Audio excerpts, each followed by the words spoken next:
So ఒకసారి ఆజ్ కీ బాత్ చూద్దాం మనం.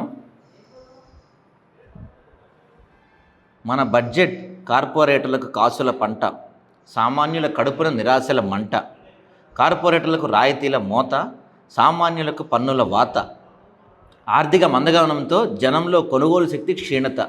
నిత్యావసరాలు, అత్యవసరాలు అన్నిటి ధరలకు ఆకాశమే హద్దు. ప్రజలకు ఒరిగింది గుండు సున్నా. రానున్న కాలంలో నిరుద్యోగం, అధిక ధరలు, జీవన వ్యయం పెరుగుదల, ఉపాధిలో కోత. ప్రజల ఓట్లతో అధికారం చేపట్టిన పాలకులు ప్రజలకిచ్చిన హామీలు, ఆకాంక్షలు విస్మరిస్తే అంతరాలు లేని సమాజం ఎలా సాధ్యమవుతుంది? సమాజ నిర్మాణానికై మరో పోరాటానికి సిద్ధం కావాలని చెప్పి ఈరోజు మనకి ఆజ్ కీ బాత్లో మేధాజీ గారు పంపించారు. ఇది మనకి ఈరోజు ఆజ్ కీ బాత్లో లైన్స్ మొన్న ఫిబ్రవరి 1వ తారీఖు వచ్చిన బడ్జెట్కి సంబంధించిన అంశాలు పంపించారు అనమాట. నిజంగా ఈసారి బడ్జెట్ చాలా దారుణంగా ఉంది.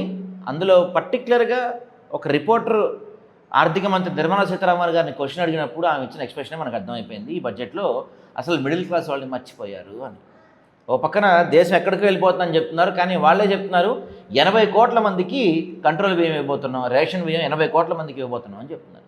దేశం ఎక్కడికో వెళ్ళిపోతుందని చెప్తున్నారు. 140 కోట్ల జనాభాలో 80 కోట్ల మంది కంట్రోల్ బియ్యం తినే పరిస్థితి ఉందంటే ఆలోచించుకోండి.